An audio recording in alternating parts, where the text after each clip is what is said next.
Assalamualaikum warahmatullahi wabarakatuh. Waalaikumsalam Perkenalkan, warahmatullahi wabarakatuh. saya Muhammad Rifki Muludin dari kelas 001 PPG Prajabatan Universitas Muhammadiyah Cirebon. Di sini saya akan mempresentasikan hasil laporan observasi tahap perkembangan peserta didik. Yang pertama, di sini yang akan saya presentasikan meliputi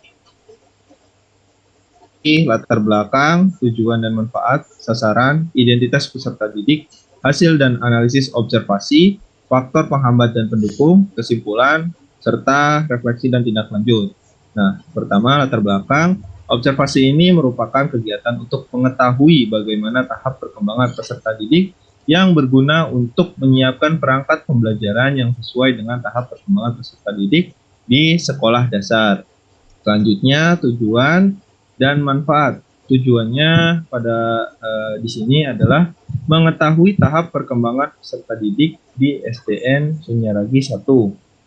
Manfaatnya adalah untuk memahami tahap perkembangan peserta didik sehingga dapat menerapkannya dalam penyusunan perangkat pembelajaran yang sesuai dengan tahap perkembangan peserta didik.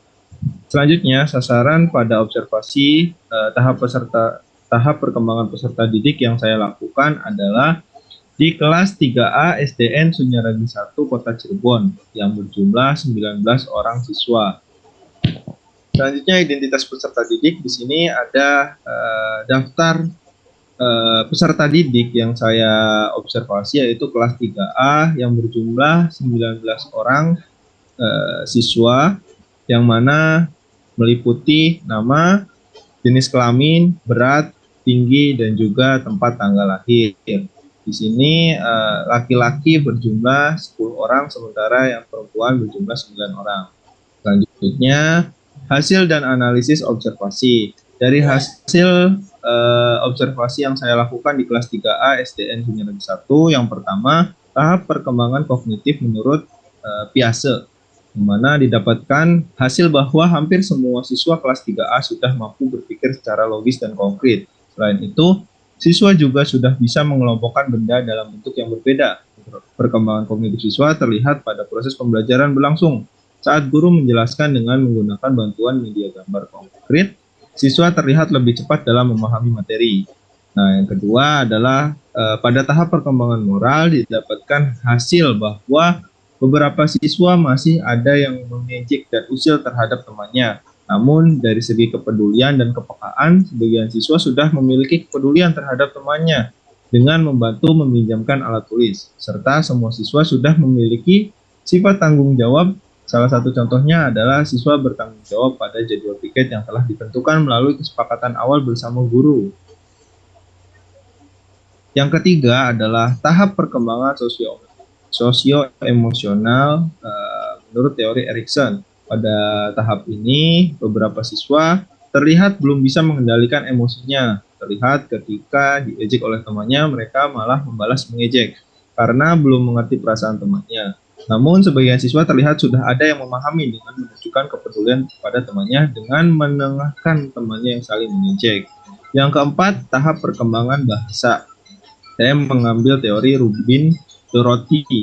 Nah, pada aspek ini, rata-rata siswa belum bisa mengerti kata yang abstrak. Terlihat ketika diajak berinteraksi, anak-anak belum mengerti menggunakan kata-kata yang abstrak. Namun, beberapa siswa sudah bisa menyusun konsep dalam berbicara, dan secara umum anak-anak sudah bisa menyampaikan pendapatnya, seperti contohnya dalam menjawab pertanyaan yang diberikan oleh guru. Yang kelima, karakteristik peserta didik pada aspek minat. Peserta didik terlihat cukup senang bermain baik di dalam maupun di luar pembelajaran. Terdapat jiwa kompetitif dari masing-masing siswa. Hampir semua laki-laki minat terhadap sepak bola, sementara perempuan senang membawa spidol atau pulpen untuk menulis. Yang keenam, pada aspek motorik, sesuai teori yang dikemukakan oleh Suyadi, secara keseluruhan, semua siswa di kelas 3A dapat menulis. Namun, beberapa siswa masih belum jelas dalam menuliskan sesuatu dalam gambar.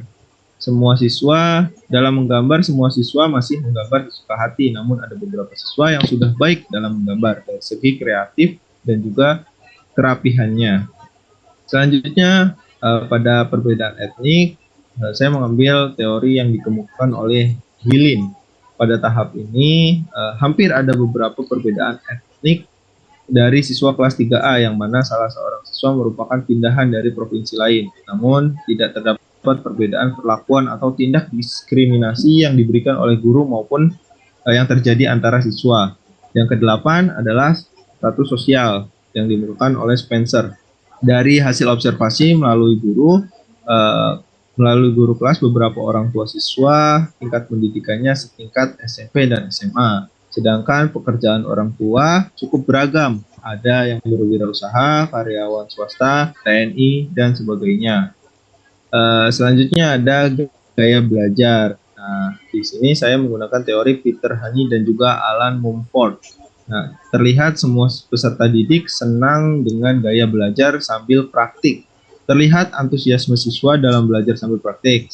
Peserta didik terlihat cukup antusias apabila dipelajari sesuai dengan minatnya. Yang ke-10 adalah aspek motivasi. Menurut teori Maslow, didapatkan hasil bahwasanya hampir semua peserta didik membutuhkan penghargaan dari orang lain. Terlihat saat diberi penghargaan dan apresiasi, siswa merasa senang dan terlihat lebih semangat dalam belajar. Yang ke-11, pada aspek kemampuan awal, menurut Popham, peserta didik secara umum mampu menjawab dengan benar pertanyaan persepsi yang guru berikan pada awal kegiatan pendahuluan. Namun, semua peserta didik bisa menjawab pertanyaan persepsi dari gurunya. Yang ke-12 atau yang terakhir adalah kultur menurut teori Zamroni.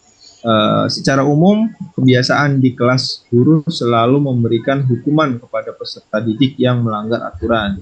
Dan peserta didik secara umum mematuhi aturan yang telah disepakati bersama dan telah dibuat bersama. Selanjutnya, faktor penghambat dan pendukung pada pelaksanaan observasi ini adalah yang pertama, penghambat itu waktu observasi yang terlalu singkat sehingga hasil tidak terlalu optimal. Nah, sementara itu pada faktor pendukungnya, yang pertama, peserta didik yang diteliti yaitu kelas 3A memiliki rasa ingin tahu yang tinggi. Yang kedua, peserta didik yang diteliti aktif berpartisipasi dalam pembelajaran sehingga memudahkan dalam proses observasi. Kesimpulannya dari hasil observasi ini, secara umum kegiatan observasi di kelas 3A merupakan suatu kegiatan yang sangat bermanfaat karena dari sini kita bisa memperoleh data informasi yang akurat langsung dari objek sasaran. Pada observasi tahap perkembangan peserta didik yang dilakukan di kelas 3A SDN Sunyaragi 1, Kota Cirebon, didapatkan hasil bahwasanya tahap perkembangan peserta didik rata-rata siswa memiliki kesamaan di usianya dan hanya beberapa siswa memiliki perbedaan pada aspek tertentu. Refleksi dan tindak lanjut. Refleksi dari hasil observasi yang telah dilaksanakan, ada beberapa hal yang perlu dilakukan refleksi. Salah satunya adalah waktu pelaksanaan yang terlalu singkat sehingga pengamatan atau observasi yang dilakukan kurang optimal, sehingga kedepannya dalam mengobservasi diharapkan dilakukan secara optimal dengan waktu yang cukup. Sementara itu, tindak lanjut. Rencana tindak lanjut dalam kegiatan ini adalah proses pendampingan peserta didik yang memiliki perbedaan agar bisa diarahkan ke yang lebih baik lagi melalui pembelajaran yang dirancang sesuai dengan tahap perkembangan peserta didik masing-masing. Mungkin itu saja yang dapat saya sampaikan. Apabila dari teman-teman semua ada yang ingin ditanyakan, silahkan. Boleh langsung bertanya. Bertanya, Mas. Oh iya, Mas Indra. Ya, kenalkan, nama saya Indra. Langsung saja, pelajaran apa yang dapat Mas Riki ambil setelah melakukan observasi? Oke, baik. Terima kasih atas pertanyaannya kepada Mas Indra. Langsung saya jawab. Pelajaran yang saya ambil dari pelaksanaan observasi ini, yang pertama tentu saja menjadi bekal utama, apalagi mengetahui tahap perkembangan peserta didik gitu ya, sehingga dalam merancang sebuah pembelajaran itu bisa disesuaikan dengan kebutuhan dan juga disesuaikan dengan tahap perkembangan peserta didik, sehingga pembelajaran yang akan diberikan kepada peserta didik tersebut dapat berjalan secara maksimal dan mendapatkan hasil yang lebih optimal. Kiranya itu yang dapat saya jawab ya, Mas Indra. Ya, terima kasih Mas atas jawabannya. Oke, baik, mungkin yang lain apabila tidak ada yang ingin ditanyakan dari saya, mohon maaf apabila banyak kekurangan pada presentasi kali ini. Saya akhiri, billahi taufiq wal hidayah. Wassalamualaikum warahmatullahi wabarakatuh. Waalaikumsalam.